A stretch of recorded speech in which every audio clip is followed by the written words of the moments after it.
Bem-vindo a mais um Paulo Renato Podcast. Hoje nós temos uma convidada muito especial e o nosso assunto também é muito especial. Como juntar a nova tecnologia, as novidades da nova tecnologia com a nossa arte, a arte da medicina. Esse é o nosso tema de hoje. Eu acho que é um tema muito especial para o médico e para todos os agentes de saúde. Quando nós olhamos aí para a realidade de 2018, para agora a realidade de 2024, 2025, e quando a gente olha os números, foram investidos 2,1 bilhões de dólares em 2018 para o mercado de inteligência artificial.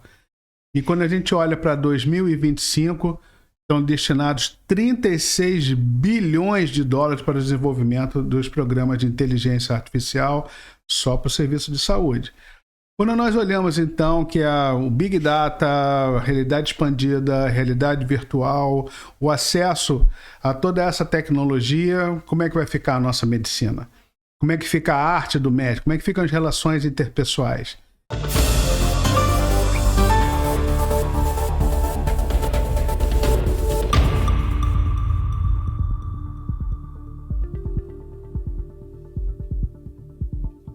Eu trago uma especialista nisso, no casamento entre a arte da medicina, as relações interpessoais, a humanização, a humanidade na medicina e o casamento com a alta tecnologia.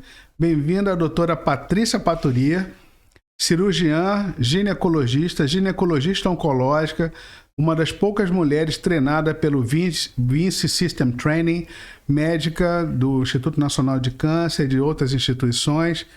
Muito bem-vinda, muito obrigado por estar aqui conosco para falar um pouquinho sobre isso. Patrícia, se apresente, por favor, me fala um pouquinho de você. Ai, que delícia. Eu sou a Patrícia Paturia, apaixonada pelo ser humano. Gosto muito de estudar sobre os segredos do ser humano, tanto em relação à espiritualidade, às emoções, aos pensamentos, ao comportamento humano. Eu sou uma estudiosa do comportamento humano, me tornei médica e aí me tornei cirurgiã oncológica. Trabalhando com oncologia, eu aprendi a observar, a ter uma escuta compassiva, uma escuta ativa em relação à dor.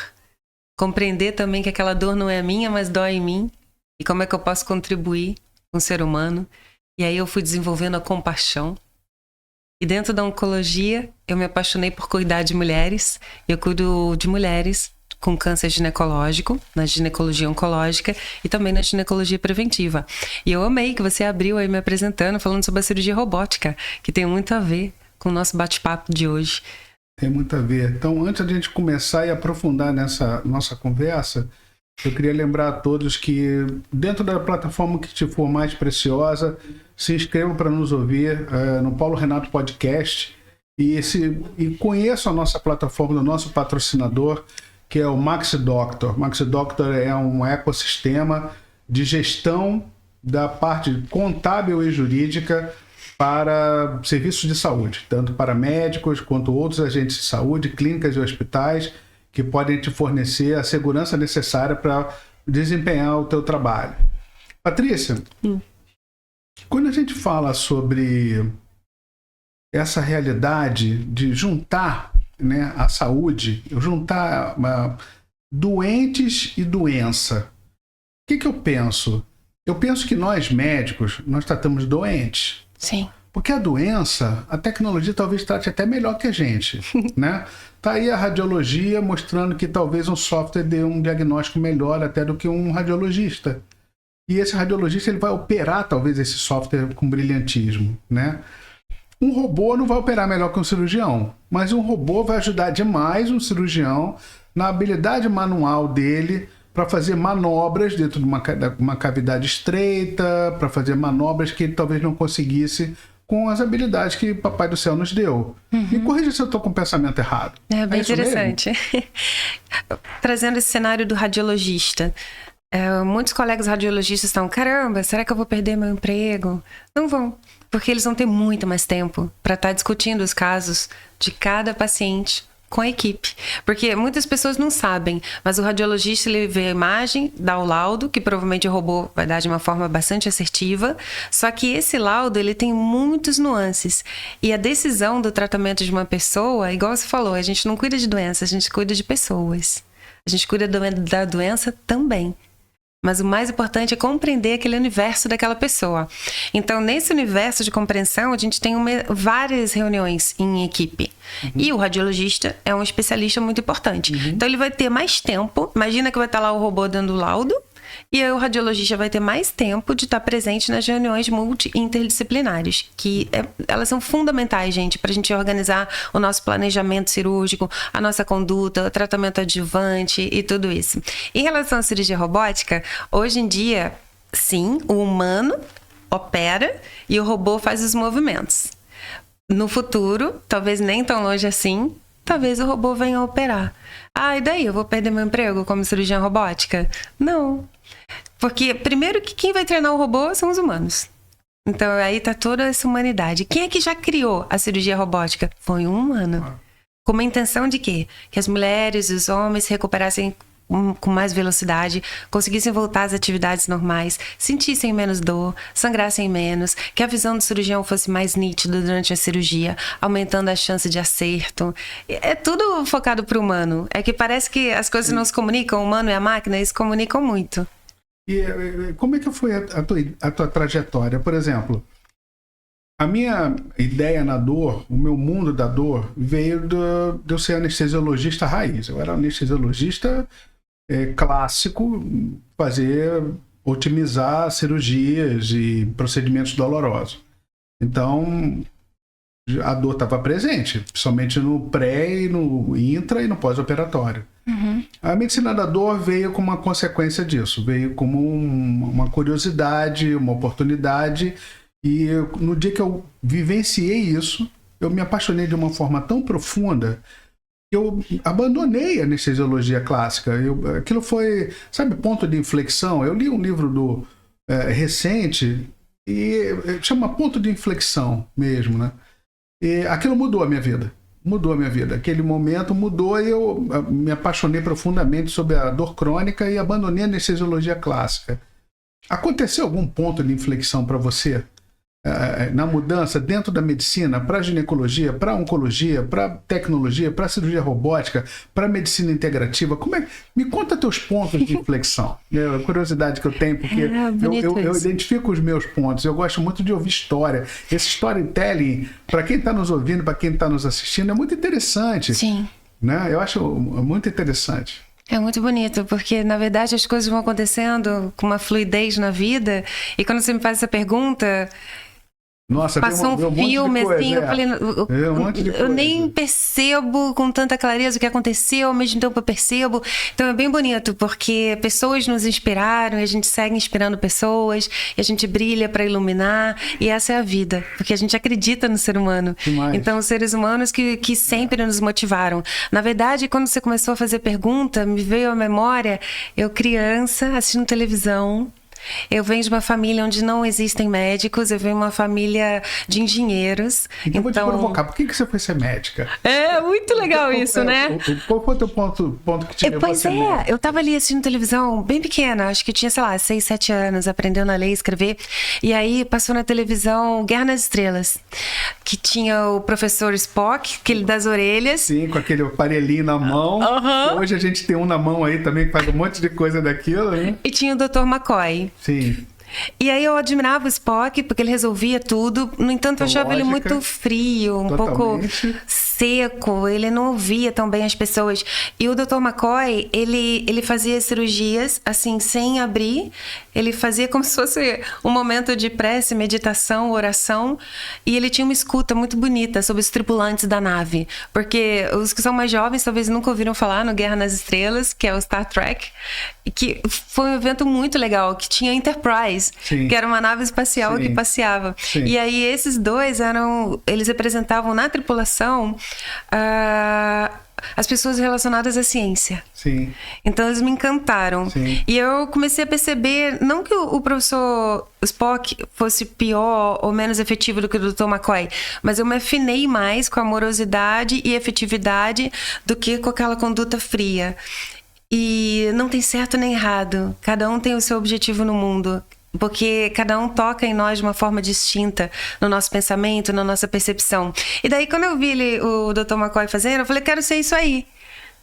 Só que eu era criança, eu nem sabia que precisava ser médico para fazer isso. Sim. Então eu tive muitas dúvidas ao longo. Na verdade, eu fui por exclusão também. Sim. Eu percebi que era uma pessoa muito ligada à área humana e eu pensei em fazer jornalismo, porque eu gosto de escrever, eu gosto de comunicar. Sim. E eu eliminei a área tecnológica, que eu admiro demais os números, mas não é o meu maior talento. Compreender o mistério, a agilidade dos números, e a área da ciência, que eu me encantei. Daí passei para medicina. Dentro da medicina, pensei muito em fazer psiquiatria, já que eu sou uma estudiosa do comportamento humano, e eu fui vendo que eu tinha muita habilidade nas mãos. Trabalhando em emergência, muito jovem, e fazendo suturas nas pessoas que chegavam machucadas. Eu falei, interessante isso. E o silêncio do centro cirúrgico começou a me encantar. E eu trabalho em equipe. Eu gosto muito de trabalhar em equipe, acho isso muito fascinante. E eu falei, então, quem sabe, acho que vou fazer cirurgia.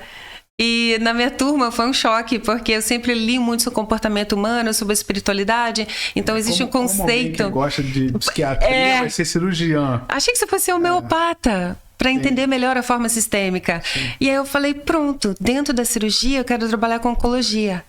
Porque trabalhando com a dor do outro. Cirurgias cruentas. Sim. E são notícias tão desafiadoras, né? Parece paradoxal, né? Parece. Não parece, mas não é. Não é? Talvez seja fogo e gasolina, né? Uma pessoa que se propõe a fazer uma cirurgia cruenta, mas que entende como é importante o relacionamento interpessoal nesses pacientes que são tão vulneráveis. Esse é o nosso tema aqui. Sim. É isso que a gente faz. É comum. Você acha que tem a mesma percepção que eu? Que médicos que trabalham com cirurgias muito complexas, que têm muita tecnologia, tem a tendência de serem mais tecnicistas e se afastarem de seus pacientes? Você tem essa percepção? É bem interessante isso.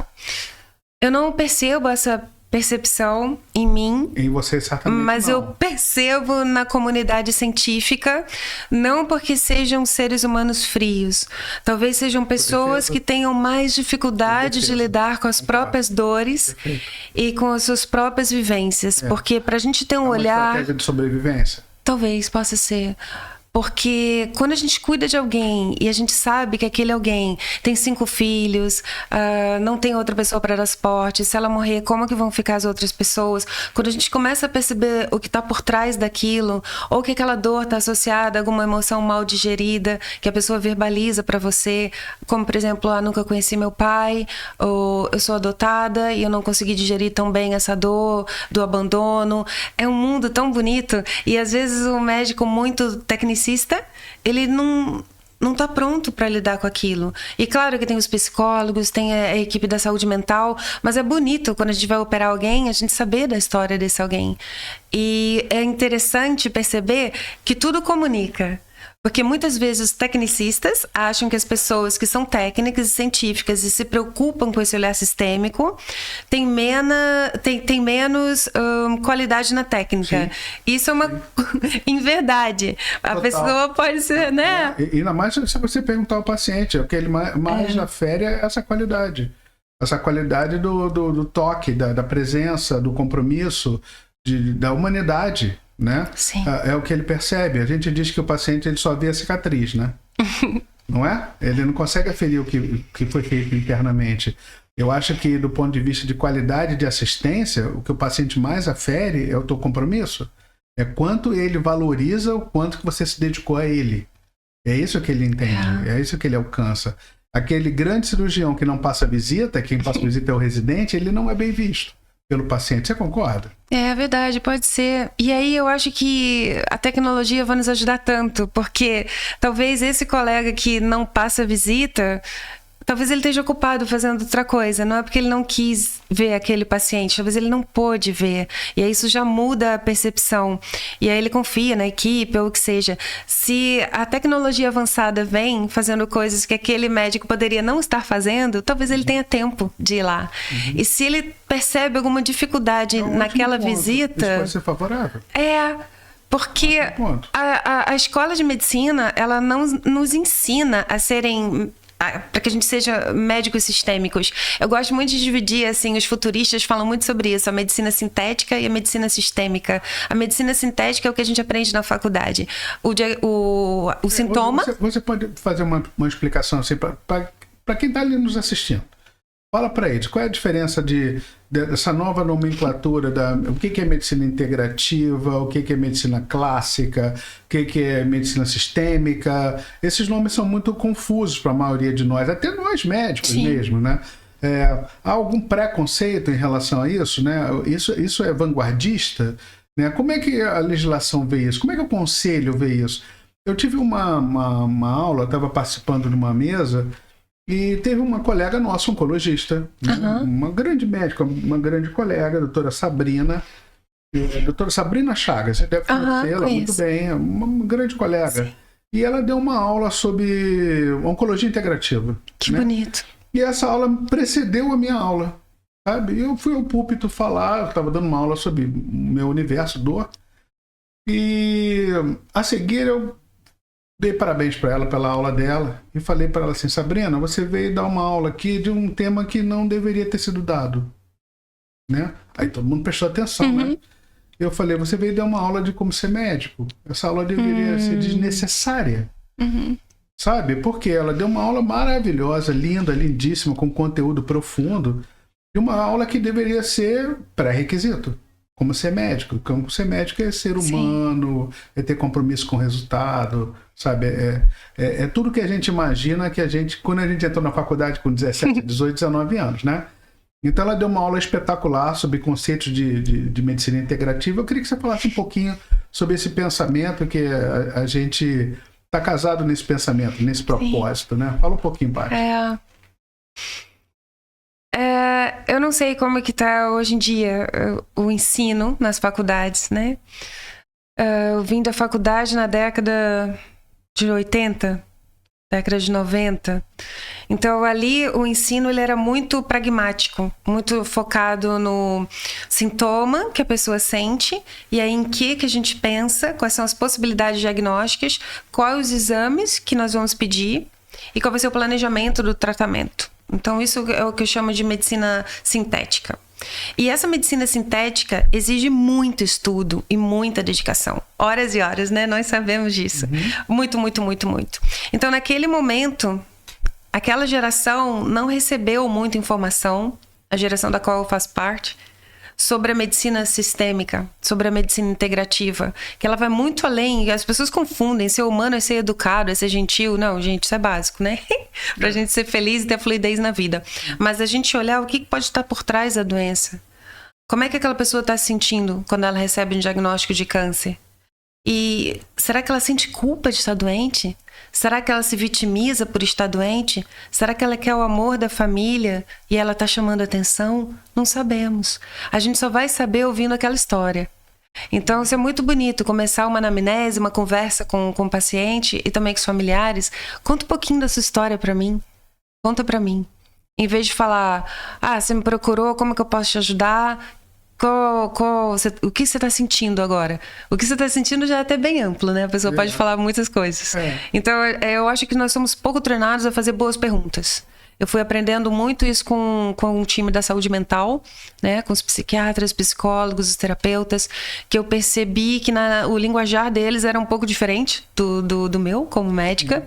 E eu fui tendo uma troca bem interessante. E eu comecei a perceber que fazendo boas perguntas, as pessoas ficam à vontade de falar. Porque ainda tem, principalmente no serviço público onde eu trabalho, são muitas pessoas que a gente atende. Então a gente tem um tempo mais restrito com cada pessoa. Por causa que a demanda é muito grande. Sim. E às vezes a pessoa que está doente, ela não tem nem espaço de fala. Será que a gente que não dá esse espaço? Será que a gente que não faz boas perguntas? Não dá nem tempo da pessoa chorar? E às vezes até chorar é difícil. E falar o que a gente sente, pessoal, é complexo. Né? Antes de eu chegar aqui, o que eu tô sentindo? A boca ficou seca, eu fiquei nervosa, o que tá acontecendo? Isso tudo é muito bonito. E é algo intelectual também. Pra gente conseguir entender o que a gente sente, precisa ter uma compreensão mental, espiritual e física. E se a gente trouxer isso pro mundo da dor, no meu mundo, eu falo isso muito pros residentes, pros fellows que estão comigo, né? Legal. Quando começa aquela pergunta, como é que é a sua dor de 0 a 10? Sim. Nossa, isso que a gente aprende talvez na primeira aula de dor, né? Essa é a última pergunta que eu faço, né? Eu nunca faço essa pergunta 0 a 10, porque nossa, é tão difícil para uma pessoa dar nota de 0 a 10, né? 0 a 10, a gente é treinado que 10 é bom, né? Pegar a nota 10 é bom. E como é que vai dar uma nota 10 para uma coisa que é ruim? Isso por si só já é difícil para uma pessoa. É difícil para uma pessoa de idade dar uma nota 10 para uma coisa ruim. Nossa, não vamos usar isso não. Isso não vai dar certo, né? Então as escalas numéricas, descritivas verbais, todas são muito complicadas. Então, adorei a história, né? Vou anotar isso, né? Fazer as perguntas certas. Eu comento isso com os fellows. A ideia de você fazer a pergunta certa e levar para perguntar: tá doendo? Claro que tá doendo, senão eu não estava aqui, né? A senhora sente o quê? Queimação, fogo, brasa, ardido, fisgada, facada. Esses descritores são importantes, mas muito mais importantes são perguntas em relação à funcionalidade. A senhora conseguia tomar banho em pé? Não consegue tomar banho em pé? Senta e levanta do vaso? Né? Como é que está na hora de levantar de manhã, né? Para levantar da cama? Essas perguntas são uma base para nortear o quanto que a gente está conseguindo melhorar em relação a esse paciente. Então, no teu conceito, na sua definição de medicina integrativa, a funcionalidade, né, em relação ao paciente, como é que é vista assim, no universo do mundo da dor, no universo do pré, do peri, do pós-operatório? Como é que você olha esse paciente? Qual é a tua primeira abordagem no paciente? No primeiro momento, existem trabalhos mostrando que a gente interrompe a falação do paciente nos primeiros 15 segundos, às vezes, né? Sim. Como é que você se treinou, né, para não interromper? Como é que você começa a tua consulta, né? Qual é a tua pergunta? Como é que é a tua abordagem? Só uma coisa bem prática, sabe? Eu evito... geralmente eu começo com um sorriso. Né? Eu digo que é bem-vinda, obrigado por ter chegado aqui, fica à vontade, meu nome é Paulo Renato. Eu tenho algumas coisas assim. Eu acho que sorriso é uma coisa muito importante. Eu sou do teu tipo, sabe? A gente é risadinha, né? Então, quem encaminhou a senhora, dona Patrícia? A senhora veio como? Veio do Google? Mas a senhora pesquisou como? Pesquisei médico da dor na Barra, do Rio, alguma coisa assim. Como é que você quebra essa primeira abordagem, né? Que a minha realidade no mundo da dor é que o cara já bateu no sistema um monte de vezes. Eu sou o 7º, 10º. É comum o cara chegar... Eu tô só uma ressonância para você ver aqui, né? Sim, exato. O cara já chega com a ressonância na mão. Com os exames. Né? Imagino que você também já vem assim. Muito. Eu tô com câncer no ovário. Sim. Né? Já vem com a ressonância na mão. Eu vim aqui para a senhora me operar. Como é que você faz essa abordagem? Como é que é? Teu jeitinho. Eu gosto de usar o termo borogodó, Patrícia. Não sei se... É muito legal isso. Como é que é teu borogodó? É muito interessante, porque à medida que você vai me perguntando, eu vou pensando, nossa, como é que eu criei essa estratégia, como é que foi? E eu vou começar, assim, respondendo com a pergunta que você falou que geralmente você faz para os seus pacientes em relação à dor. A senhora está conseguindo se levantar da cama? A senhora está conseguindo tomar banho sozinha? A senhora consegue se alimentar para fazer um movimento, por exemplo, no ombro? E eu acho que a gente pode acrescentar também a pergunta, daí trazendo essa visão da medicina integrativa, visão sistêmica.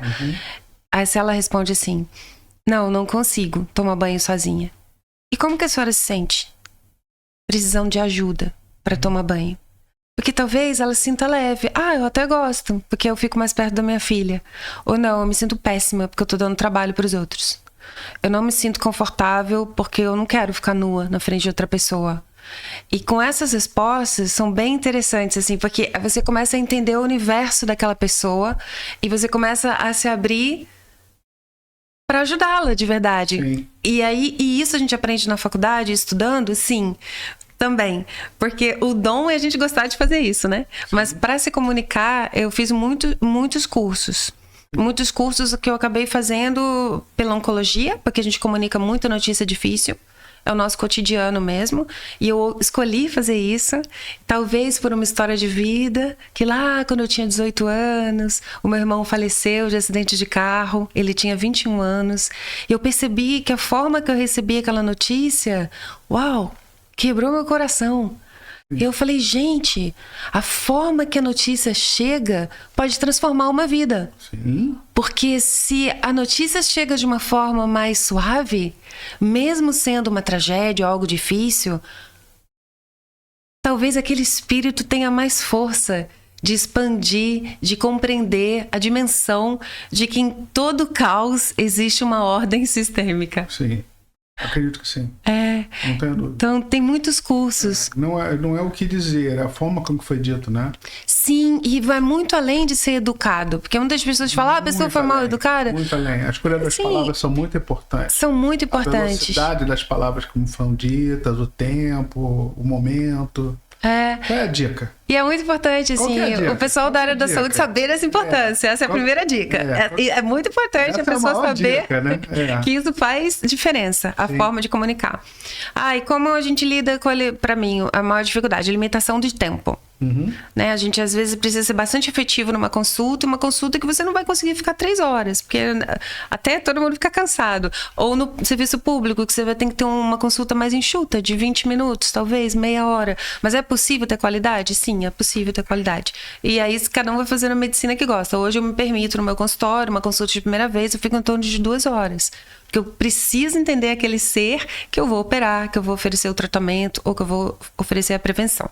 A dica, primeiro, é perceber se a pessoa gosta de fazer isso. Sim. Então, eu treino muitos cirurgiões, jovens cirurgiões, que chegam até a cirurgia oncológica para aprenderem cirurgia oncológica. Então, eu treino jovens cirurgiões a fazerem a ginecologia oncológica. E eu sempre converso com eles, olha, realmente o nosso palco é o centro cirúrgico, aqui que as coisas acontecem. E é difícil mesmo, viu, pessoal? Porque quando sangra, sangra mesmo. É muito difícil se preparar para aquilo. Só que é importante lembrar que aquilo tem tanta importância quanto a comunicação. Mas se você comunicar mal, a pessoa não vai morrer. Se você operar errado, pode acontecer uma tragédia. Pode, mas às vezes a tragédia da comunicação pode levar por vidas e vidas e vidas uma cicatriz naquela alma. Então, olha a importância disso. A dica é estudar, é ler. Tem muitos professores sobre comunicação. Existem técnicas de comunicação de notícias difíceis. Então, a técnica, isso que você falou é muito legal. A gente pergunta e nem dá tempo da pessoa responder, a gente já tá. E geralmente a pessoa responde no máximo em 20 segundos. Então, cada um tem que criar uma técnica segura, né? Sim. Não fala antes da pessoa responder. Sim. E como é que você vê, então, essa dificuldade que o sistema impõe a gente? Como é que você contorna essa dificuldade? Você está no serviço público e está no serviço privado. 2 horas no serviço privado dá. E no serviço público? E até no privado, se não fizer direitinho, a conta não fecha, viu? Porque quando chega os boletos, você fala, ai meu Deus, e agora? Como é que contorna isso? Olha, a primeira forma de contornar é primeiro cada um achar o seu próprio estilo. Porque também a gente não está falando aqui sobre o que é certo ou errado, a gente está falando sobre o que é bom para cada um. E existe um tipo de cliente para cada tipo de médico também, eu creio muito nisso, né? Então, tudo vai ter o seu espaço. Só para desconfigurar a questão de julgamento e tudo mais. Existe tudo. Tem pacientes que são mais práticos, então eles não vão querer ter uma busca do que, o que está por trás da doença, blá, blá. Então, beleza, a gente vai oferecer aquela forma mais prática. Mas é importante a gente se preparar para uma profundidade também, em relação à cura, do que eu falo, da cura além do físico mesmo. Uma dica, eu já até esqueci que você me perguntou. Como é que eu preparo? A dica principal é o autoconhecimento. Primeiro que a pessoa se sinta, a pessoa que está entregando aquele servir, perceba que ela está em paz e de acordo. Congruência. Essa é a maior dica. Pronto. Autoconhecimento próprio. Nós que cuidamos dos outros, a gente veio para cuidar de pessoas. Mesmo que chegue a tecnologia com tudo isso, quem vai organizar a máquina é o humano. Então, quando a gente fala de máquina, a gente está falando do humano. É a máquina tentando facilitar a vida do humano para a gente ter mais tempo sendo humano. Eu entendi que você falou bastante sobre isso quando você falou de equipe. Sim. Né? A equipe, o teu palco no centro cirúrgico, eu entendo perfeitamente. Mas essa tua equipe transcende o palco centro cirúrgico? Como é que é a tua equipe fora do centro cirúrgico? Ou seja, quem está envolvido no seu tratamento? Você consegue fazer isso tudo sozinha?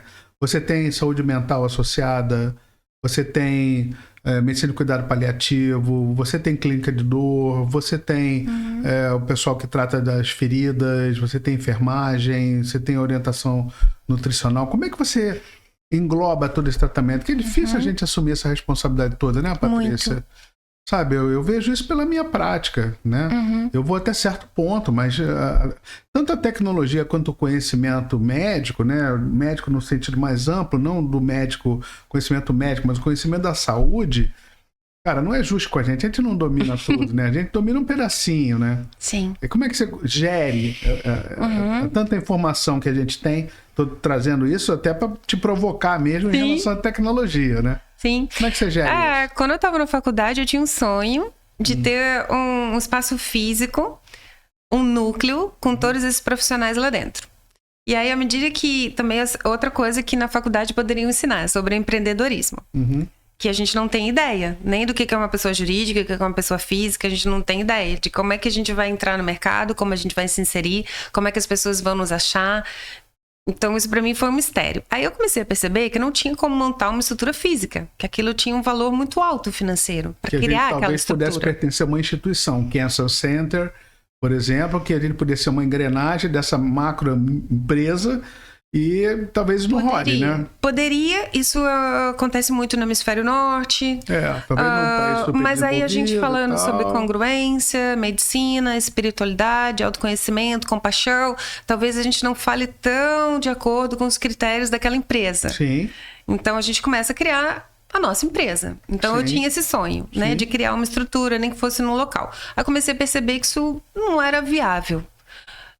Por enquanto. Então, eu criei parcerias. Então, eu tenho os meus parceiros. Uma coisa que eu aprendi muito, que isso é bem legal, assim, de dividir. Os parceiros, eles não precisam ter uma filosofia de vida exatamente igual à sua. E nem precisam estar no mesmo ambiente. Eu sou uma pessoa que ama estudar sobre religiões, etnias, espiritualidade. O meu anestesista, anestesiologista, ele é ateu. Sim. E, no entanto, eu acho que ele tem um comportamento humano incrível. Então, a gente não precisa ser igual. Sim. Eu tenho uma psicanalista que é super pragmática.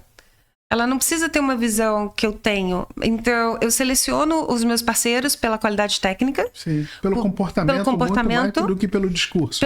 Exatamente. Pela congruência do que eles são. Sim. E do que eles fazem. Sim. Pra gente também desconfigurar isso. Precisa ser alguém com princípios idênticos aos meus. Fica até um certo preconceito, fica chato, né? Também, né? Não, fica até um preconceito. Tem que ter um currículo para poder ser da minha equipe, né? Não, eu quero saber sobre o seu comportamento, sobre a sua prática, né? Isso aí, e a gente vai crescendo juntos, né? E um ajudando o outro. Uma coisa que eu gosto é de ter um vínculo. Às vezes não somos melhores amigos, eu até gostaria de ser. Sim. Fiz muita terapia para desconfigurar isso, porque eu tinha essa ideia, né? Puxa, eu queria tanto que os meus parceiros além da equipe fossem... no palco cirúrgico, também ser fora, né? Sim. Mas fora do ambiente cirúrgico, e no consultório, como é que você faz as coisas que não são do palco cirúrgico, né? Ou seja, paciente no pré e no pós-operatório, por exemplo. Como assim? Como eu faço? Da equipe multiprofissional, como é que você encaminha para a saúde mental, nutrição, sim. Uma coisa encaminhar... ferida, cuidado paliativo, como é que você gera isso tudo? Porque, eu não sei se você concorda comigo, mas o sistema na saúde no Brasil, ele é muito centrado no oncologista, no cirurgião oncológico. Geralmente ele é que dá o start para... Eu quero que a senhora faça biópsia em tal lugar, que essa peça vá para tal patologista, eu quero que a senhora faça esse exame em tal centro de imagem. Geralmente é assim, né? Muito centrado nesse profissional. Acredito que na sua prática seja também assim. Você encaminha essa peça para tal patologista. Eu confio nesta pessoa, eu quero que a senhora faça radioterapia pós-operatória com esta pessoa, eu quero que faça braquiterapia com esta pessoa. Acredito que seja dessa forma. Como é que você gera essa equipe toda? Você é a grande... maestrina, né, nesse sistema centrado na doutora Patrícia Paturi, não é? É bem interessante isso, porque a gente também demora a perceber o trabalho do outro, porque às vezes aquele colega bem bacana ali no convívio, mas porque isso é tão delicado, porque claro que a qualidade técnica ela é imprescindível, isso é base. A gente precisa ser muito bom no que a gente escolheu fazer. Isso é o princípio de tudo. Pré-requisito, né? É pré-requisito. Isso não é um valor adicional. Isso é a base de tudo e assim nós vamos começar a fluir e aí. Quem não tem essa base técnica não irá tão longe, então provavelmente não vai ser nossos parceiros também, porque a gente precisa de um resultado bom para a pessoa que a gente cuida. Aí o que eu fui percebendo? Se eu tenho uma consulta de primeira vez de 2 horas, ou mesmo no serviço público, que eu fico 20 minutos, com 20 minutos de muita qualidade, com presença ativa completa ali, talvez, quando eu encaminho para um colega que é excelente tecnicamente, mas como é que eu vou falar? Ele não é frio, mas que vai fazer uma consulta de 5 minutos, vamos colocar, talvez o meu paciente fale, nossa, eu tomei um susto. Porque eu achei que fosse ser um olhar parecido. Copia e cola da Patrícia, né? Eu achei que fosse ser... E, de novo, sem falar que existe algo melhor ou pior. Existe algo diferente e são as diferenças que trazem o crescimento humano. Mas eu acho legal ter congruência, afinidades e qualidade técnica. Eu vou escolhendo, e as pessoas também me escolhem, pela afinidade da filosofia em relação ao tratamento da medicina, por exemplo, em relação a cuidados paliativos. É muito importante ter uma visão semelhante. Senão, um vai trazer a fala sobre os cuidados paliativos no momento que o outro achou inadequado. E quem é que vai decidir qual é esse momento? É o paciente, é a família. E como é que a gente vai descobrir? Conversando. Sim. Então, eu preciso estar com um time que a gente converse sobre a conversa. Sim. E aí essa é a seleção. Existem times que não tem tempo para conversa. Então acho que não vai ficar tão legal. E assim a gente vai criando as nossas parcerias e vai expandindo. É fácil criar parceria? Eu gostaria que fosse mais fácil. É muito difícil. Eu acho difícil também. Formação de equipe talvez seja das coisas mais complicadas. Eu né? acho Até difícil. porque é dinâmica, né? Pessoas entram, pessoas saem, não é? E fora a tecnologia em relação à técnica operatória, né? Quais são as outras tecnologias que você vê presentes e você vê futura dentro do universo da oncologia ginecológica? Quais são as tecnologias que você vê, assim, se você fizesse um exercício de futurologia? O que você vê vindo aí no futuro que vai agregar? Não no sentido de agregação exclusivamente tecnológica, de melhora de diagnóstico, de tratamento, mas vai agregar para nós, que entendemos que essa relação interpessoal é importante. O que vai ajudar? O que não vai afastar? O que vai ajudar? Na área cirúrgica ali, na hora da cirurgia mesmo? Na medicina, na oncologia, na gineco. Já está ajudando. Porque, por exemplo, sim, a cirurgia robótica, a cirurgia robótica não é indicada para todos os casos de câncer ginecológico, que é a área que eu faço, câncer ginecológico. Ela tem a indicação precisa para alguns casos. E isso é sempre conversado com a pessoa que vai ser cuidada. Mas vamos supor, eu gosto de falar assim, cirurgia robótica, por exemplo, ou a pessoa gosta, ou ela não sabe fazer. Porque é impossível não gostar. Porque é bom demais. O robô, ele traz uma precisão incrível que a mão humana não consegue ter. Sim. Eu vou estar coordenando aquele movimento, mas o movimento é tão preciso. Você está sangrando aqui, vai pegar ali. Então, é muito bom. É uma visão em 3D, é uma visão ampliada, é uma visão nítida, que não vai ter tremor. A postura, a ergonomia do cirurgião, ela é muito mais confortável.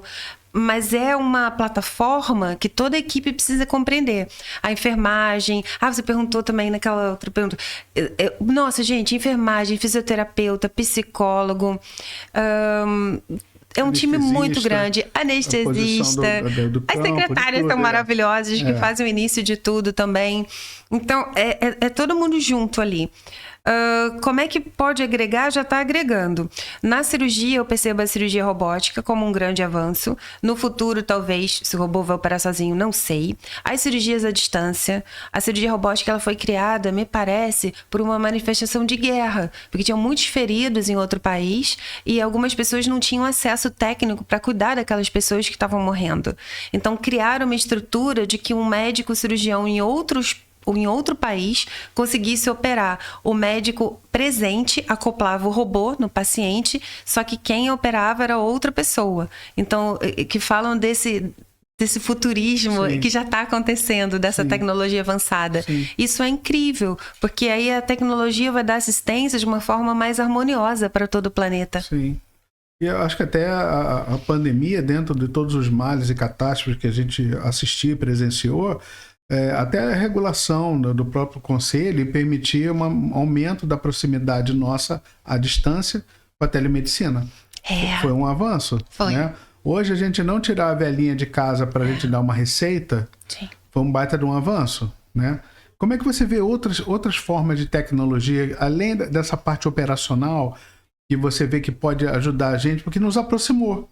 A telemedicina nos aproximou e não distanciou. Eu vejo dessa forma. Também. Né? O que mais que você vê em relação ao futuro da tecnologia, agregando a proximidade ao paciente?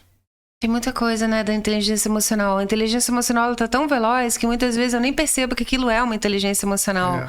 Tipo, quando eu tava vindo pra cá, pensando, poxa, o que é inteligência emocional? Eu fiquei pensando, quando eu era criança, eu demorei muito a aprender tabuada. Eu achava difícil, nossa, ele gritou 5 vezes 5, 5 vezes 4. E eu tive uma criação bastante intensa, assim, que me trouxe muita disciplina, muita determinação. Mas era assim, 4 vezes 4, responde rápido. Será que é 20, 20? Aí eu ficava assim, aí eu falei, ué, gente, se tem a máquina de calcular, que na minha cabeça já seria uma inteligência artificial, pra que eu preciso saber tabuada? Não dava pra eu aprender mais sobre o comportamento humano no colégio, em vez de ter que perder 5 horas decorando tabuada? Então eu vejo agregando valor dessa forma, assim, realmente dando mais tempo pra gente fazer coisas que agreguem valor à medicina de uma forma muito sistêmica e também técnica.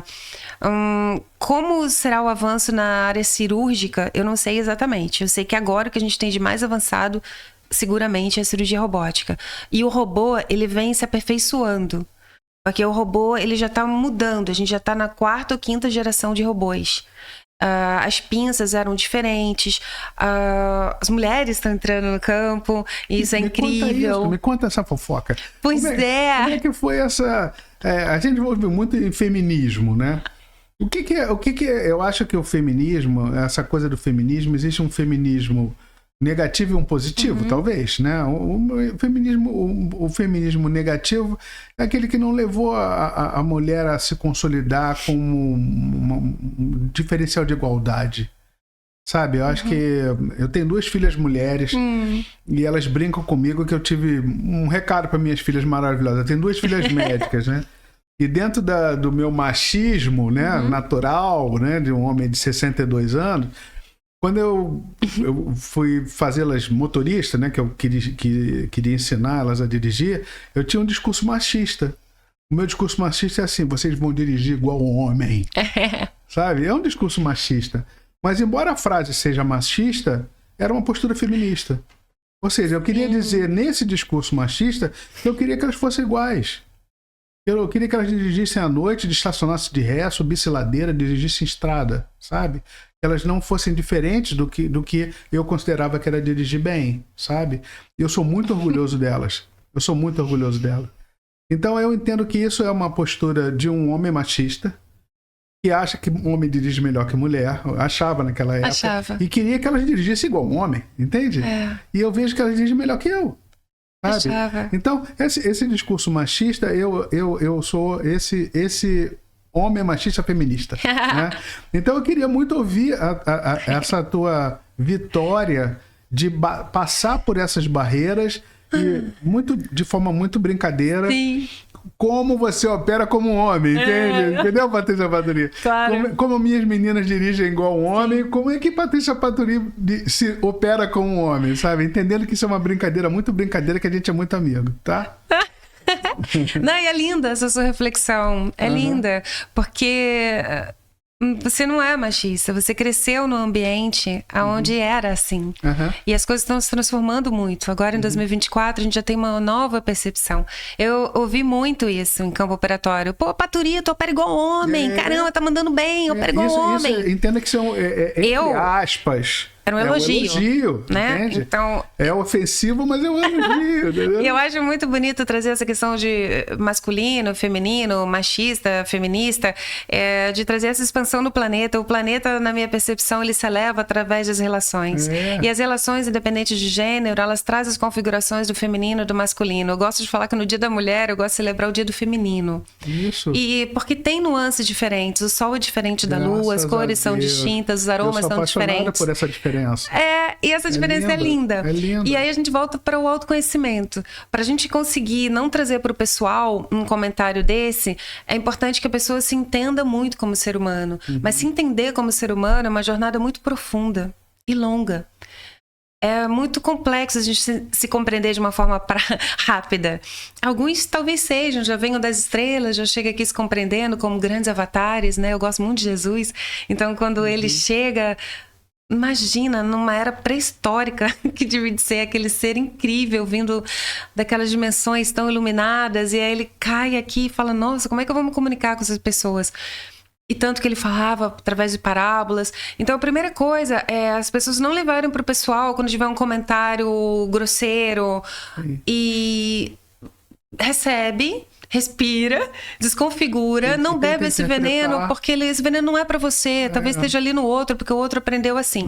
E aí já desarma, que senão vai gerar um conflito. Vai na hora, ficar vai reativo, gerar um conflito, né? fica tudo reativo. Fica muito reativo. Então, autoconhecimento, perceber e também ter um posicionamento, perceber realmente aquilo é um comentário machista.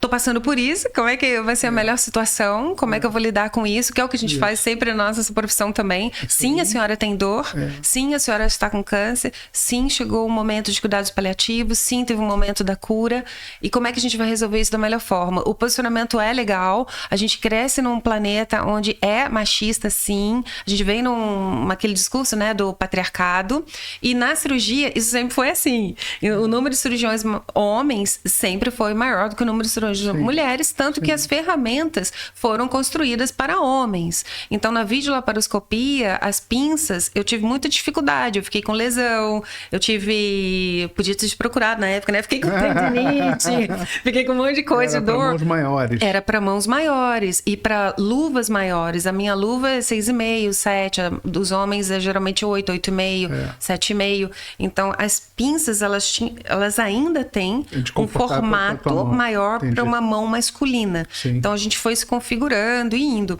A cirurgia robótica menos, ela já vem com uma configuração mais expansiva. Sim. E também trazendo a liberdade para os gays. Gente, como é difícil um homem ser gay na área cirúrgica. Porque as pessoas têm muito preconceito. Ah, não, é gay, você devia estar na cirurgia plástica, não devia estar fazendo oncologia. Então, assim, e eu acho bonito que em 2024 isso já está desconfigurando e as coisas estão sendo mais expandidas e vamos ser felizes, porque sendo feliz a gente ajuda outros a ser feliz. É verdade, concordo 100%. 100%. E aí, como é que foi essa quebra? Você sentiu barreiras efetivamente, assim... Preconceitos que vão além da minha frase, minha frase de você opera como homem, Patrícia. Alguma coisa além disso? Sim. Sentiu isso? Senti, sim. Eu cresci Você teve que provar mais do que um homem deveria provar a sua habilidade? Pois é, disse as mulheres que sim, mas eu também senti preconceito de mulheres também, não é? Ah, você só conseguiu isso porque você não tem filho. Ah, você conseguiu isso por causa disso. Entendi. Ah, você conseguiu isso por causa disso. Então, na verdade, eu tive muita parceria também do masculino para me validar como cirurgiã. Foram vários momentos oscilatórios. Olha, é difícil a gente ouvir um discurso de uma mulher que também reconhece que homens podem ajudar. Sim, e não ser só barreira, né? Que legal que você falou agora. Eu passei por vários momentos. Eu comentei num videocast que eu gravei há pouco tempo, que eu gosto do Joel J. Eu gosto de comentar coisas que eu gosto. Joel J, ele escreve, assim, quando tem uma frase impactante, ele, peraí que eu vou anotar. Né? Então eu vou anotar aqui o que a Patrícia Paturi falou agora, né? Também tem um homem que empodera a mulher no sentido de ajudar, que sente que ela sofre também de outras mulheres que justificam, às vezes, não conseguir realizar, né, um projeto pessoal, e justificando não conseguir pela maternidade ou pelo casamento ou por outras causas que não conseguiu quebrar esse paradigma de investir numa área de atuação tão complexa quanto é a cirurgia, quanto é a medicina, quanto é a cirurgia robótica, cirurgia oncológica, que é difícil mesmo, né? Que exige muito treinamento, muita dedicação. É fácil dizer não conseguir porque não. A energia não é fácil não, né? Nós estamos gravando no final de semana, nós estamos trabalhando no domingo, no sábado, na noite. Eu lembro que quando eu comecei a estudar dor, Patrícia, eu tinha que estar em São Paulo, dentro do ambulatório da Universidade Federal de São Paulo, da Unifesp, onde eu fui aluno da professora Ryoko Kimiko Sakata, e eu tinha que estar dentro do ambulatório às 8 horas da manhã. Sim. E eu acordava às 3h30 para ir para o aeroporto, para pegar o voo de 6h15 e assim por diante, né? E toda vez que eu acordava, eu brincava comigo mesmo, falava assim, mas eu sou um cara de sorte, né? né? Ou seja, sempre disseram que eu era de sorte, né? Você também tem sorte. A gente tem sorte. A sorte favorece a quem tem energia, quem trabalha, né? Essas coisas. Então, nada é por acaso. A gente está aqui trabalhando, né? Então, a energia favorece, a oportunidade vem para quem favorece, né? Então, essa superação que você teve em relação a quebrar as barreiras da dificuldade que são próprias da dificuldade de fazer tudo que você fez, trouxe você até esse ponto e as tecnologias ajudaram. Qual é o próximo passo? Qual é a próxima barreira que você imagina quebrar? E qual é a tecnologia que você gostaria de conquistar agora em relação a favorecer o que você faz? O que você gostaria de fazer mais e melhor que você não faz hoje? Em relação à tecnologia, em relação à humanidade, qual é o teu sonhozinho dourado? Qual é o teu moonshot? Bem provocativo. Que legal, né? Gente. Primeiro, assim, barreiras, não é? Quando você me traz essa palavra, eu falo, não visualizo barreira alguma. Porque isso já muda toda a percepção. Quando a gente passa pelos desafios, tem grandes aprendizados ali. Então, todas as vezes que eu chorei, e ainda hoje eu choro muito. Poxa, eu sou também. Nos hospitais, quando eu passo por desafios, seja de colegas ou outras situações, eu sou fã de achar os banheiros secretos, onde ninguém vai me incomodar, e eu tenho ali aquele momento, nem que sejam 5 minutos, é uma dica de sobrevivência para todo mundo.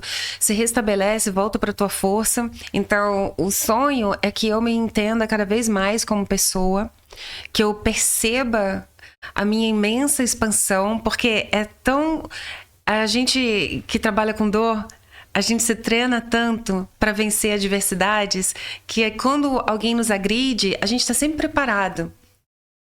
É muito raro a gente cair, nós somos bons soldados, somos cases de sucesso. Então a gente está pronto para o embate, assim. A gente tem isso muito forte. Mas quando chegam as bênçãos, as facilidades, a gente precisa se abrir também, para perceber que pode ser fácil, pode ser leve, pode ser lindo. E eu creio, o meu sonho, e é muito legal você me perguntar isso, eu fiquei na fila mais de 7 horas para conversar com o Pat Adams, quando eu tinha, sei lá, 30 anos de idade, ou 20 e pouco. Conta para quem não conhece, quem foi o Pat Adams? Muita gente talvez não conheça. Ele é um médico, que ele acredita na cura também, ele é um bom médico, e ele trouxe uma visão da arte. Eu acho a arte incrível, porque nós somos muito sensoriais, então ele trouxe a visão da arte, do colorido, da fala, dos aromas, e ele se apresentava como um palhaço, como um clown, mas aquilo era só um arquétipo para ele conseguir chegar na pessoa que estava com dor. Então, o Pat Adams é um médico americano que formou uma estrutura que o amor é a cura. Então, ele fez várias visitas, por exemplo, à Rússia, onde não se existia morfina. Então, ele visitava várias crianças com o time dele, todo mundo tinha que ir fantasiado de palhaço, e ali não tinha morfina. E como que cura daquela dor? Sem um remédio, sem um analgésico. Então, ele fazia a magia, assim, de como se ele criasse, vamos supor, uma flor. E quando a intenção tá ali, eu creio que aquela pessoa sente. Ela vai curar a dor? Não, a morfina seria incrível, mas nós não temos a morfina.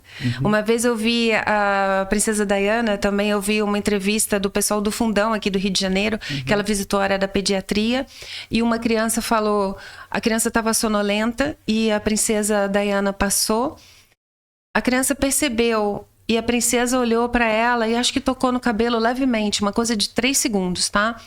E a criança depois falou pro médico, nossa, eu acho que eu vi um anjo. A criança foi envolvida por uma magia, por uma beleza, por uma leveza, que talvez aquela noite ela tenha dormido sem dor. Então, eu acredito muito nessa nossa potência como estudiosa da medicina, como estudiosa dos seres humanos, que a gente consiga continuar na nossa parte técnica, lá no meu centro cirúrgico, com a sua medicina da dor, com as infiltrações, que dá muito trabalho, tem que saber muito anatomia, tem que estudar pra caramba, são muitas madrugadas, são muitos finais de semana, mas trazer também essa magia do invisível. E eu tenho muita fé que isso seja ensinado nas escolas, mas não é na escola de medicina não, é para as criancinhas, desde pequenininho. Agora a gente vai ter aula de relacionamento. Humano falando com humano. Criancinha que uma quebrou o bonequinho do outro. Como é que vai fazer? Vai bater na outra criança? Pode até bater, ter uma atitude mais rápida, mas vamos conversar aqui? Como é que é isso? E ter líderes para isso. Então, a gente Uma vez, Patrícia, a gente estava fazendo um evento de gestão da clínica. Eu e a Patrícia, a minha Patrícia, minha esposa. E nós estávamos ouvindo o cara falando business, e o cara estava falando sobre negócio. E cada um agora vai pensar o que vocês vendem na sua empresa, no seu negócio, etc. E eu fiquei pensando, o que uma clínica de dor vende, né? Enganei. O que você vende, né? O que você vende numa clínica de dor, né? Nossa, o que a gente vende? A gente vende remédio, a gente vende analgesia, a gente vende... O que a gente vende aqui? Né? É um produto, né? Sim. É um produto, né? O que a gente vende? Aí aquele negócio ficou na minha cabeça pensando. De todas as ideias que eu tive, todas as ideias que ele foi rodando, eu cheguei à conclusão que o maior produto que a gente pode entregar para um paciente é renovar a esperança dele, que a gente vai se dedicar a melhorar a qualidade de vida dele. Então a renovação da esperança é o que de fato a gente vende. Entende que é uma coisa ultra lúdica? Sim. Muito demais, sabe? É um pensamento, é uma proposta filosófica. Olha só, eu tenho um compromisso com você de fazer o melhor que eu posso para melhorar você o máximo que eu puder. E mostrar um planejamento. Um planejamento. Né? Dentro desse planejamento, você é uma peça fundamental, você faz parte ativa do processo. Não é um remédio. Sim. Sabe? Não é uma infiltração, não é um bloqueio, não é uma massagem, sabe? Não é um aparelho. A minha proposta para você é eu me dedicar a você com as tecnologias que são variadas e você tomar atitude e fazer parte disso. Opa, isso aí. Entende? Trazer o protagonismo ativo, da pessoa. Você tem que ser protagonista, sabe? Então, tudo que eu penso em relação a esse tipo de tratamento é fazer parte. Você fazer parte. Você não pode cuidar de mim, ficar passivo, me dê um remedinho. Adorei isso que você falou. Sabe? Fica quietinho lá, paradinho, que agora você bota um pum, sabe? Vai resolver. Não vai. Não vai. Então, essa renovação de esperança é trazer o cara para dentro do sistema. Sim. Você não quer fazer parte, você não quer fazer nada, você vai continuar fazendo a mesma coisa que você faz sempre, o resultado vai ser sempre o mesmo, eu vou ser só mais um que você foi e não deu certo. Essa é a nossa conclusão. Ou seja, totalmente vem ao encontro do que você falou, que é gente falando de gente, relacionamento, é levantar a energia do cara para ele, sabe, sair de onde ele está, engajar numa proposta de tratamento que pode ter remédio, filtração, bloqueio, pode ser. Aí começa agora vamos na medicina, ciência, na medicina do hardware, porque a gente já chegou a um acordo no software. Não é? A gente chegou no acordo do software, né? E é muito legal você falar isso, porque em algum tempo e espaço alguém desconfigurou a medicina da arte, da música, da alegria, da dança, da poesia. Antes lá nas escolas gregas era tudo junto. Em algum momento isso foi desconfigurado. Então acho muito legal a gente trazer esse protagonismo para as pessoas. Muitas vezes os pacientes, principalmente os pacientes com dificuldade de acesso, eles não se percebem podendo ser protagonistas. Então são duas questões, aqueles que acham que não podem ser e aqueles que não querem, e tudo se junta. Então primeiro nossa função é falar, você pode e deve, porque a gente estuda muito para fazer o que a gente vai te oferecer, mas eu preciso de você comigo, porque quem vai se curar é você. Eu vou te dar ferramentas muito potentes para você fazer essa jornada. Até para as escolhas, aquilo que a gente falou, o paciente hoje já vem com uma série de ideias que ele buscou no Google. Ele já tem uma série de ideias, né?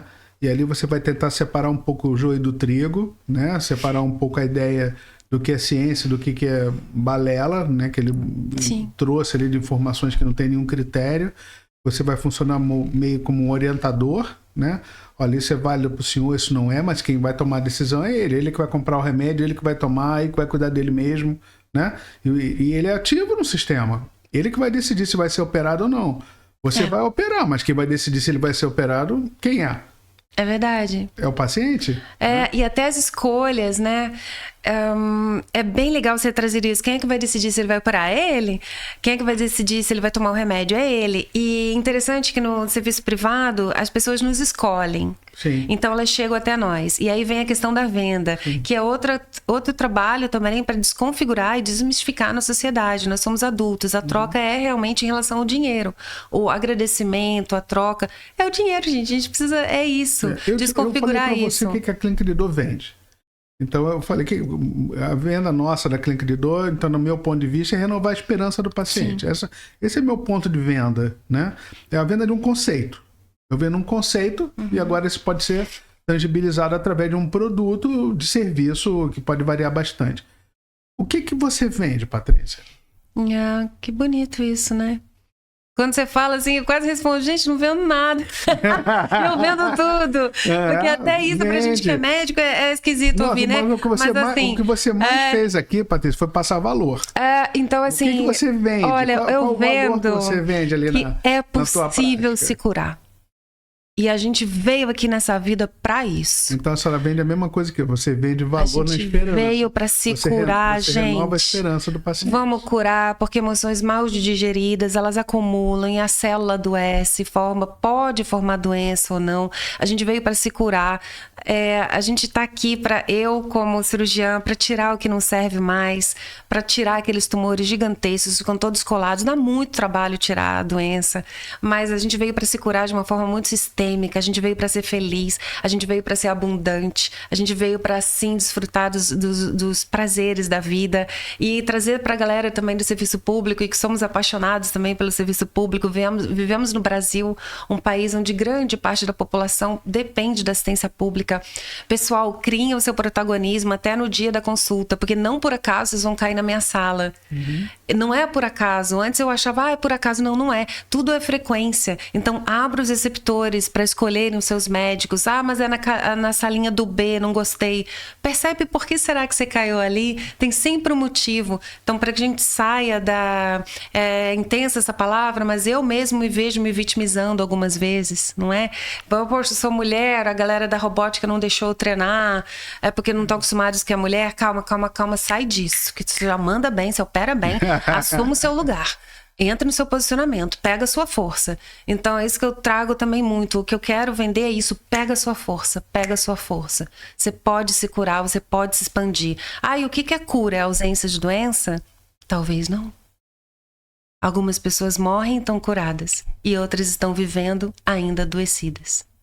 Sensacional. E dentro dessa realidade, dessa proposta, a venda é uma venda de conceito, é uma venda de mensagem, etc, etc. E conta para mim, quando a gente conversou já tem alguns anos, né?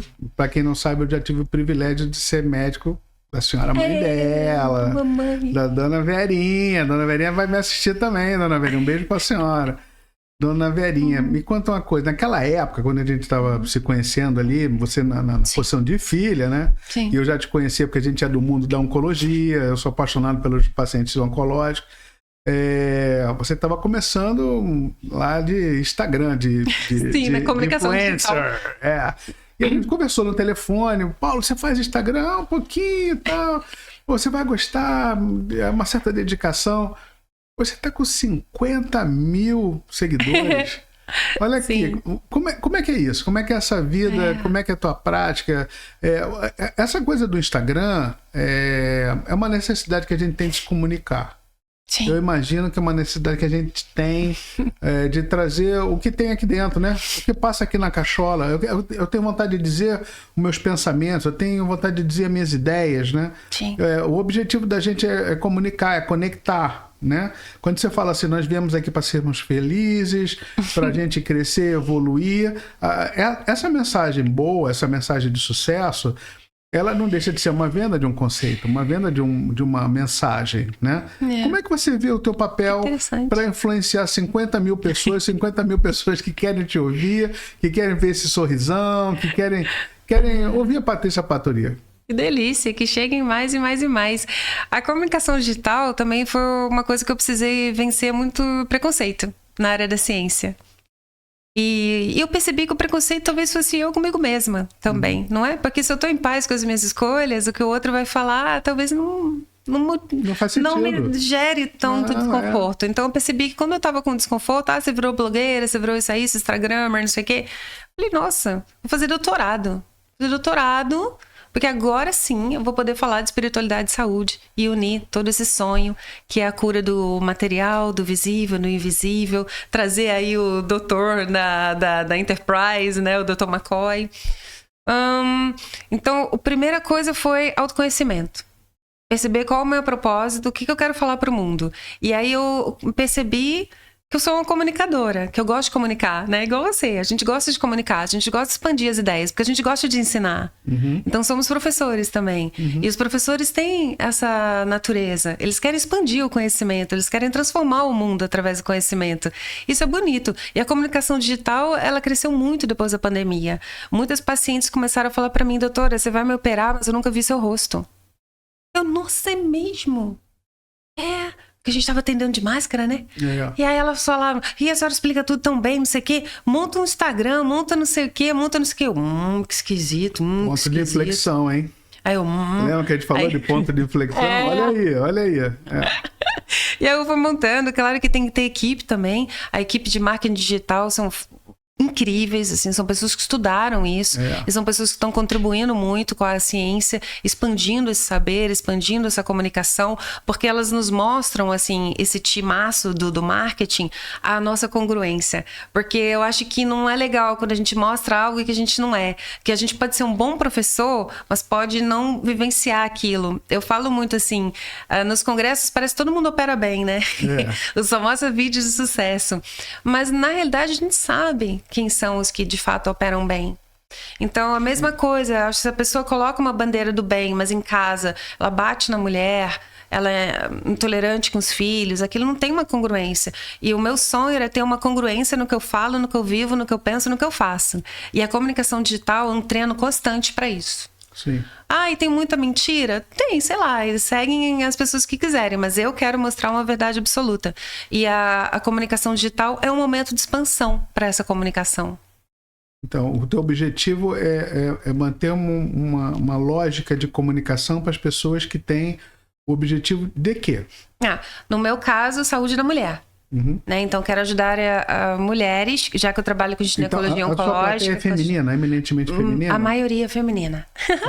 Tem bastante homem também. Eu adoro quando eles comunicam e falam. Eu tô entre eles, hein? Adoro. Eu tô entre porque... eles. Eu mando as perguntas e respostas. Gente, lá. É maravilhoso. E as mulheres se sentem honradas, porque elas percebem quando os homens fazem os comentários. Então, quando eu tô explicando a anatomia feminina, que muitas mulheres não sabem. Sim. Muitas mulheres não sabem qual o buraquinho da urina, qual o buraco da vagina, onde é o clitóris. E aí, quando os homens comentam de uma forma super respeitosa, amorosa, honrando o feminino na Terra, né? Falando, nossa, gratidão, porque através do feminino eu cheguei nessa existência, né? Através do ventre da minha mãe.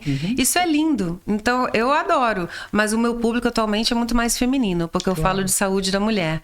Mas os homens são super bem-vindos, por favor. Mas eu acho que você tem uma pegada de espiritualidade, de desenvolvimento humano, que transcende muita coisa física, que né? Bom. Eu vejo muito isso, né? Na tua assertividade de comunicação. Eu vejo isso muito. Acho que pega muito isso. Que bom. Não é? E sabe, isso a gente precisa estudar para falar sobre isso. É muito legal você falar isso, porque as pessoas acham assim, Patrícia Paturi é espiritualizada. Assim, Não, eu leio muito e eu estudo sobre isso. A espiritualidade também é um estudo.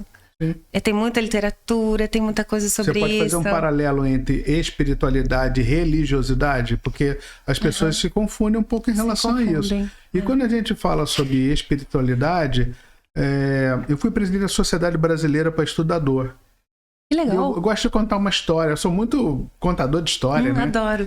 E fui dar uma aula num congresso lá em Maceió. E eu dei uma aula super tecnológica, falando sobre remédio e tal. E passou do meu lado um homem que subiu ao púlpito e eu tava todo gravata e tal. Desci, tava fechando a minha aula no computador. Passou um rapaz de camisa branca, manga curta, né? E ele subiu no púlpito, eu olhei pra ele assim, desconstruiu o cara, né? Pô, desrespeitou o congresso, né? Veio todo vestido e tal. E ele deu a melhor aula do congresso. Olha que interessante. Ele começou assim, meu nome é Ruinei, eu sou neurocirurgião. Já olhei pro cara já com o outro olho, né? E ele deu a melhor aula do congresso e a aula dele foi de espiritualidade e dor. Olha que interessante. E eu nunca tinha lido a respeito. Presidente da Sociedade Brasileira para Estudador, tá certo? E o que você mais gostou da aula, você lembra? Nessa época eu era vice-presidente. Fui lá cumprimentá-lo que eu amei a aula do cara. Tinha tanta gente em volta dele, parecia um enxame de abelhas em volta dele, cumprimentando, aula maravilhosa. Não consegui falar com ele. Passou um tempinho, teve o nosso Congresso Brasileiro, eu era o vice-presidente, fui eleito presidente, passa o Ruinei por mim, eu fui falar com ele. Ruinei, dá licença, eu queria falar um negócio contigo. Você não me conhece? Eu falei, não conheço o Dr. Paulo. Sou eu o vice-presidente, foi eleito presidente. Tem isso, né? Ele me conhecia porque eu acabei de ser eleito, Sim. né? Eu falei, cara, eu queria te contar uma história. Você me fez uma pessoa melhor. Olha. Eu falei, por quê? Que legal. Cara, eu sou um posto de preconceito, cara. Passou um rapaz do meu lado, de camiseta manga curta, subiu no púlpito, eu já desconstruí ele porque achei que ele estava mal vestido para ir para um congresso internacional, e quando ele subiu lá era você, um neurocirurgião que deu uma melhor aula do congresso, e eu aprendi demais com você, queria te pedir desculpa, cara, pelo que eu pensei sobre você. Uhum. E aí a gente se abraçou, ficamos amigos pra caramba, e agora vem a minha pedido de desculpa mais formal. Eu quero que você faça um comitê sobre espiritualidade e dor dentro da Sociedade Brasileira para Estudador, que eu sou o presidente. Eu quero que você faça o comitê. Ele não aceitou. Não? Não aceitou. Ele falou que ele não era qualificado. É um cara espiritualizado, né? Ele falou o quê? É um cara espiritualizado. Falou, não, eu não tenho qualificação para... Porra, Ruinei, você é o melhor de todos, cara. É interessante, porque colocar a espiritualidade na prática... É difícil. É difícil. A gente abriu na Sociedade Brasileira de Cirurgia Oncológica um comitê de espiritualidade. Uhum. E eu faço parte dele. E a gente está conversando muito como trazer isso para a prática. É porque difícil, a primeira coisa é desconfigurar isso de religiões. Uhum. É importante na espiritualidade você entender sobre as religiões, porque a religião pode ser um sagrado, um local sagrado para aquela pessoa. Sim. Então, a espiritualidade, ela fala muito do que é sagrado em vida para aquela pessoa. Porque quando a gente pergunta isso, parece que é óbvio, o sagrado, meus filhos, isso, aquilo, mas não é tão óbvio. Não. Quando você vai indo mais profundo, o que é sagrado para você? Igual quando você pergunta, se apresenta. É difícil a pessoa se apresentar sem falar da profissão. Muito difícil. Muito difícil. Então, o que é sagrado para ela nela mesma, além da profissão? Sim. Então, a espiritualidade é muito nesse tom de ir buscando no ser humano o que é sagrado para ele. E como é que a gente coloca isso na prática? Com boas perguntas. Então, talvez uma anamnese, anamnese é quando a gente conhece o paciente e faz as perguntas, né? Para a galera que não é médica, sei lá, que tá ouvindo aí, é fazer uma anamnese com perguntas relacionadas ao sagrado em vida. Isso já é espiritualidade. Espiritualidade não precisa falar de Deus, de conceitos, de natureza, de fonte criadora, nada disso. Espiritualidade é, de fato, que o nosso sorriso, que é o risadinha, seja de fato de felicidade. Porque a gente não precisa ser alegre para ser feliz. A gente pode estar triste e ser feliz. Sim. Então, são momentos, né? As emoções, a alegria, o medo, a raiva, o nojo, eles são de todos nós seres humanos. Mas a felicidade, ela é construída a cada momento. Então, eu gosto de falar que mesmo diante de todas as diversidades da vida de cada pessoa, da minha vida, do outro, eu tô ali para falar, insista em ser feliz. Porque é a responsabilidade sua construir essa felicidade. Como eu queria ser feliz, eu insisti com o Ruinei. Ruinei, eu não aceito não como resposta, Ruinei. Vamos fazer esse comitê. É o que aconteceu? O quê? Ele falou com um, falou com o outro, falou com um, falou com o outro. Doutor Paulo quer que faça o comitê, vamos fazer o comitê, temos que levar essa mensagem. Ninguém aceitava. Passou um tempo, ele me ligou, doutor Paulo, eu tive uma visão de Nossa Senhora. Olha que lindo, ele foi meditar, ficou reflexivo, então recebeu um insight. Ele tem uma história, né, cara? O que Nossa Senhora falou pra ele? Ele já esteve na África, ele já fez missões na África. Ele é um cara... Deve conhecer. Eu vou botar você... Já tô gostando. Já que você tá querendo ir no comitê da Sociedade de Oncologia, eu vou... Sim, depois vale a pena você conversar com ele. Olha, eu tive uma visão e Nossa Senhora falou pra eu fazer. Falou pra eu fazer o comitê. Então, eu vou aceitar a missão dela. Olha que bonito. Ele ouviu o sagrado dele. Para ele, a representação de Nossa Senhora é uma representação sagrada. Uhum. E eu vou aceitar a missão do senhor. Falei, então, tamo junto aí, vamos embora. O que aconteceu? O Ruinei, na minha presidência, ele fez o maior comitê da Sociedade Brasileira para Estudador. Ele fundou com 37 pessoas a fundação. Do quê? Do Comitê de Espiritualidade? Comitê de Espiritualidade ligado à dor? Da Sociedade Brasileira para Estudador. Esse comitê, no primeiro congresso, foi o comitê que tinha mais gente dentro da sala. A sala tinha gente em pé. Olha, é uma coisa inacreditável. Ele passou o comitê, hoje é um comitê que tem maior número de inscritos dentro da sociedade brasileira. Porque as pessoas querem. Elas se inscrevem no todo comitê. mundo quer. É um comitê que não paga nada, é de graça. É um comitê incrível, eles escrevem, publicam, escrevem na revista, são super ativos. Ou seja, é um tema que é muito precioso, é muito valoroso para as pessoas. Eles publicam, a espiritualidade virando ciência. Isso começou na cardiologia, lembra? Começaram mexendo muito na cardiologia. Sim. Depois transcendeu rapidamente no cuidado paliativo na oncologia. Sim. Hoje está muito forte dentro do mundo da dor. Recomendo muito que quem está nos ouvindo e nos vendo que estude sobre a sua área de atuação, seja ela qual for, né? Sim. Ler sobre espiritualidade. Não guarda relação direta com a religiosidade, mas sim sobre seus sagrados, sobre seus valores, sobre seus preciosos, né? My precious, né? Como dizia, não é? Indo lá no cinema, né? E como é que a gente sabe o que é precioso? Acho que é autoconhecimento pra caramba. Pra caramba. Né? E quando tá suave, quando tá no flow. Olhar pra dentro, né? Olhar pra dentro. E as galeras malvadas, né? Eu me questiono muito isso. Assim, se é que existe a maldade humana nessa dicotomia.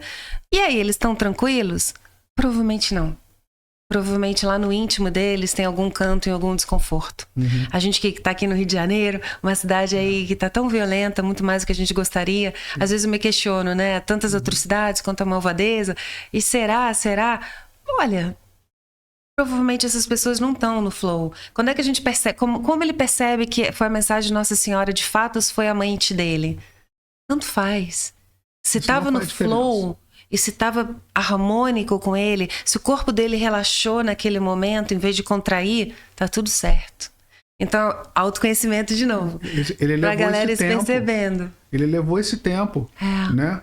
Maturando essa ideia. Ele não se considerava suficientemente preparado para essa missão, como ele chamou. Né, de construir o comitê. Ele acha que ele não era a pessoa mais qualificada, que ele não era a pessoa mais bem preparada. Veja.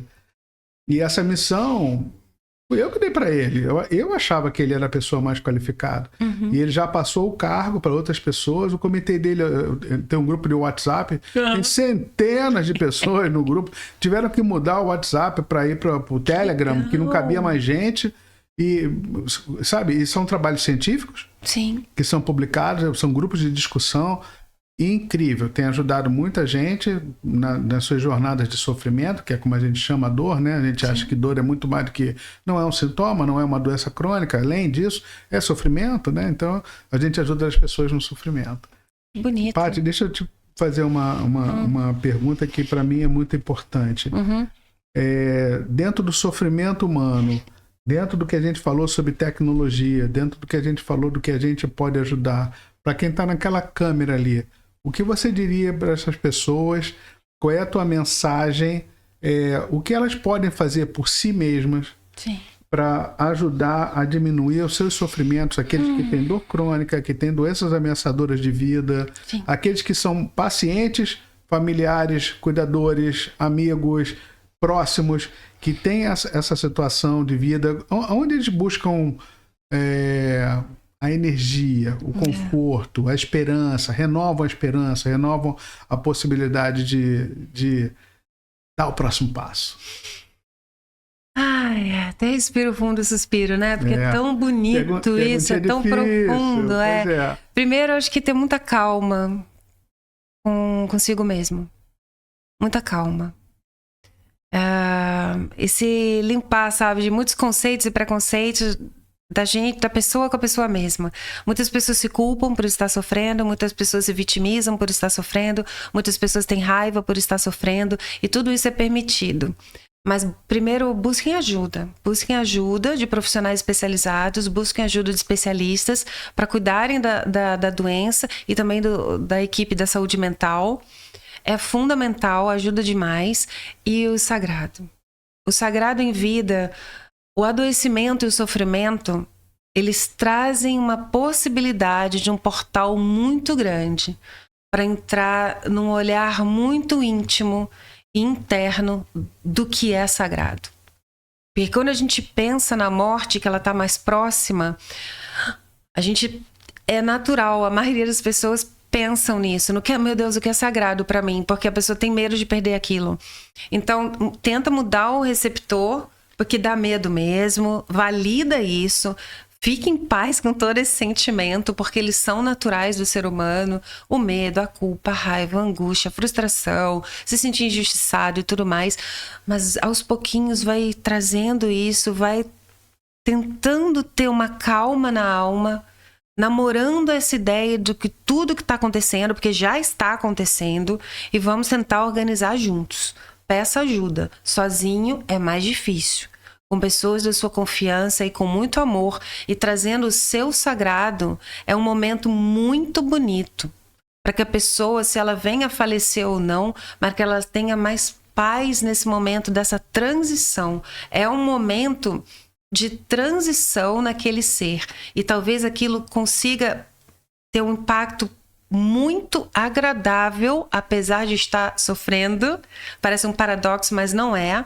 O sofrimento pode ser um portal de uma libertação de crenças, de princípios e de dores. Não é necessário a gente sofrer para ter essa libertação interna. Mas muitas vezes o sofrimento é um dos caminhos nesse planeta. Eu creio que em outras dimensões a gente consiga acessar esse sagrado através da leveza.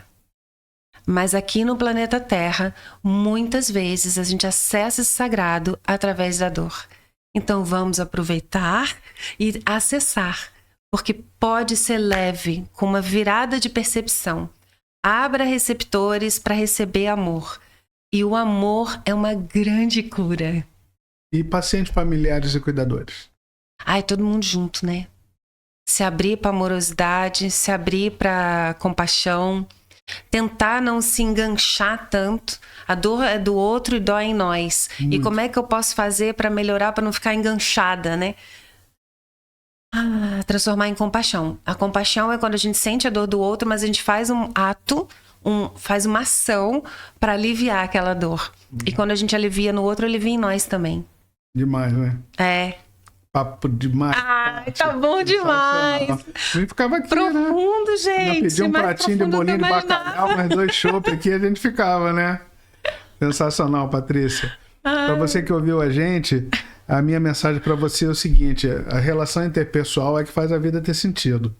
Então, se você é médico, se você é um agente de saúde, a energia que vem com cansaço, a energia que vem da lida com o serviço de saúde, a energia que vem junto com o sofrimento humano, aquele que você chega em casa exausto, né? Aquele que eu digo com a Patrícia, minha esposa, que a gente precisa tomar um banho quente, eu tenho que brincar com meu neto, eu tenho que brincar com a minha cachorra e depois eu volto a ser uma pessoa normal.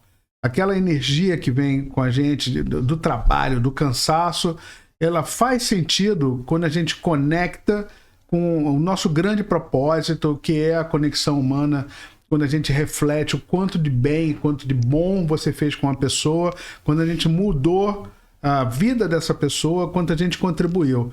Os pacientes oncológicos, a gente ajuda demais, é um prazer trabalhar com as pessoas em que realmente a gente faz a diferença na vida delas, a gente alivia o sofrimento. Seja conosco sempre na plataforma predileta de vocês, o Paulo Renato Podcast.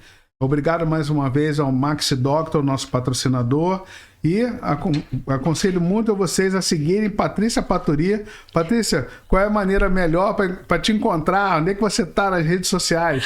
No Instagram, patricia.paturi, Paturia com Y. E no futuro vou ter aí o meu canal do YouTube pra gente... Eu acho até que eu já tenho, mas não tem nada lá e terá. E antes de dar tchau pra galera, intenção em tudo. Quando eu bebo essa água, coloca a intenção. Né? Que eu receba esse amor, que eu receba essa calma. Coloca a intenção. Intenção é muito bom. Então tenha a intenção de nos seguir. patricia.paturi. Estamos juntos. Muito obrigado, pessoal. Até a próxima.